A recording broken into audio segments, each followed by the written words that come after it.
Welcome to our discussion on types of enterprises, both in terms of enterprises commonly found as well as the implications of the enterprise on your business and your lifestyle. What we'll see is that the type of enterprise you choose should have a lot to do with your goals, both from a business and from a lifestyle point of view. When you think about the enterprise, there are three overarching things to keep in mind: value creation, value distribution, and reach. Value creation is about how you create value through your day-to-day activities. Value distribution is seen through distribution of wealth among all invested parties. And reach is about your ability to maximize your reach, reaching everything that you'd like to serve. Let's take the barbershop, for example.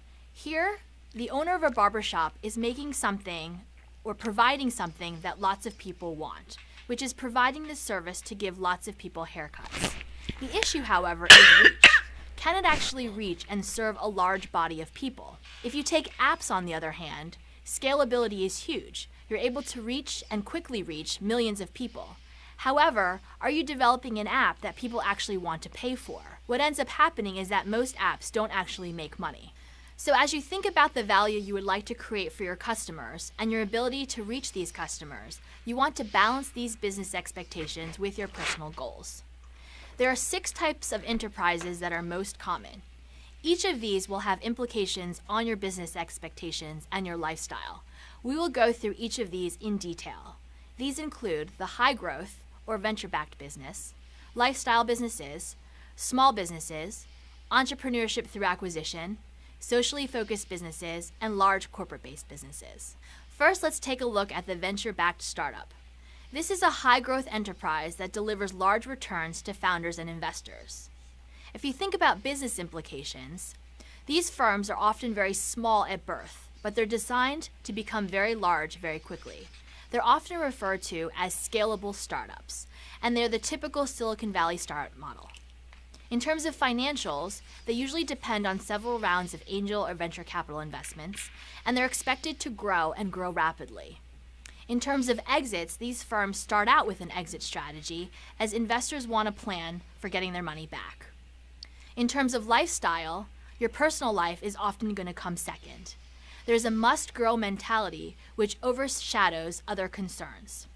This can put pressure on your personal situation, and your lifestyle may suffer, or you may need to go on pause as you run this business. You need to be able to give it your all for business growth. An example of a venture-backed startup is Uber. Uber had massive investments from the venture capital community, and rapid growth was expected of them from the very get-go. Next, let's talk about what is commonly called the lifestyle business. Here, your desired lifestyle is driving your business ambitions. In terms of business implications, founders have a clear view of what the end game is in terms of desired size, in terms of revenue or profit, for example. It's usually funded by the founders themselves or friends and family, and sometimes by a bank loan, but it probably does not involve formal private investors. It will grow, however, its intent is to grow to cover equity or debt costs, and the growth usually stops when founders achieve their desired lifestyle. In terms of exit, there's usually no formal exit, but rather founders run the business to allow their desired lifestyle. Here, they usually have a healthy life-work balance, as the founders trade off higher growth for their lifestyle. It may involve some personal trade-offs at moments or in the beginning, but usually it's nothing unsustainable. A scuba shop in Hawaii is a great example of a lifestyle business. This allows an amateur marine naturalist to combine her work, for example, with her love for the sea. While not generating a great deal of profit and having little growth potential, this entrepreneur has secured her opportunity to get wet every day and spend time with people who share her passion for diving. Another example might be a small resort comprised of a dozen rental cabins near Aspen, Colorado, which permits a mountain enthusiast to hit the slopes on his snowboard several days a week during the winter and fly fish for trout in the summer. Next, we have the organic growth business, where you're running a stable and manageable operation. Some of the business implications include founders who are usually focused on starting one shop and not focused on high growth.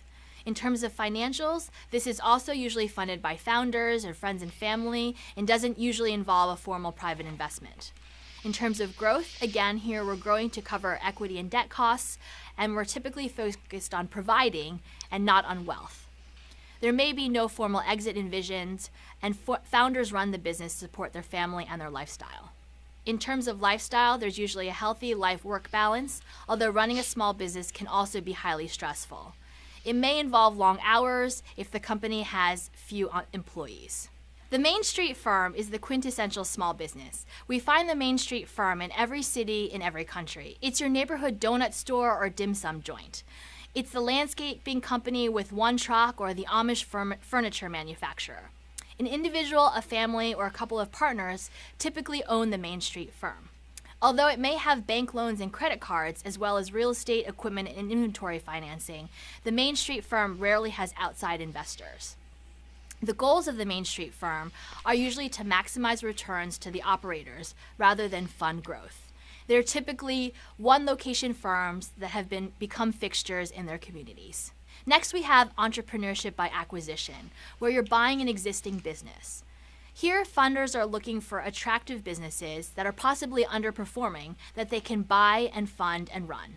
The financing is usually done by founders, family, and friends. Larger acquisitions may have larger private funding, such as through private equity. And in terms of growth is linked with the founder's ambitions and the investor's needs. In terms of lifestyle, it's highly dependent on exit, whether it's run for cash or run for sale. If this is run for cash, it can mean that a founder skips over initial and possibly stressful startup phase issues. But here, due diligence is key. Just like when buying a house or a car, there are always things that you don't know when you need to buy. You need to look under the hood and think about what skeletons are in the closet. An example of entrepreneurship by acquisition is buying a manufacturing firm. You're buying an up-and-running business where you may have identified operational inefficiencies. Here, if you have the skill set, you can actually take these operational inefficiencies and turn them into efficiencies and generate more value for yourself. Next, we have social ventures, which are focused on social impact, but may also have a profit mission. Here, founders are pursuing growth and profits in support of a broader social mission. The financials are usually through the founders, friends and family, and in some cases, angel or venture capital investment. Growth expectations depend on the founders and investors. An exit is usually focused on achieving specific goals, such as achieving a social mission, rather than a formal exit. Lifestyle implications depend heavily on the type of venture envisioned, and its reach and its funding. One example of a social venture is Cotopaxi, which is a B Corp that's meshing together a social mission with a financial mission. Finally, we have corporate entrepreneurship, which is jumpstarting new growth from within a large enterprise. Here, it's usually started at the highest levels of a corporation. It's largely funded by either the corporation itself or a business unit.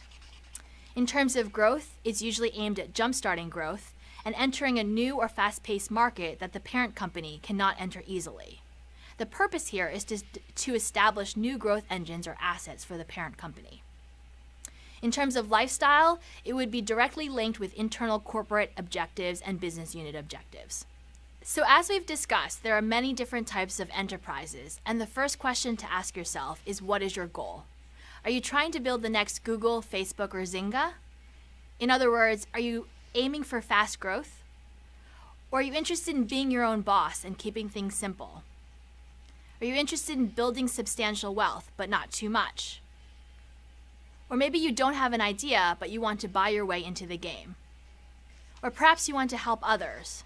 And finally, perhaps you want to kickstart new growth for an existing, usually larger organization. As we've seen, it is important to be aware of how three things mesh together: the type of enterprise you pursue, the requirements to get your enterprise started, and your goals and desired lifestyle. Thanks for joining this session.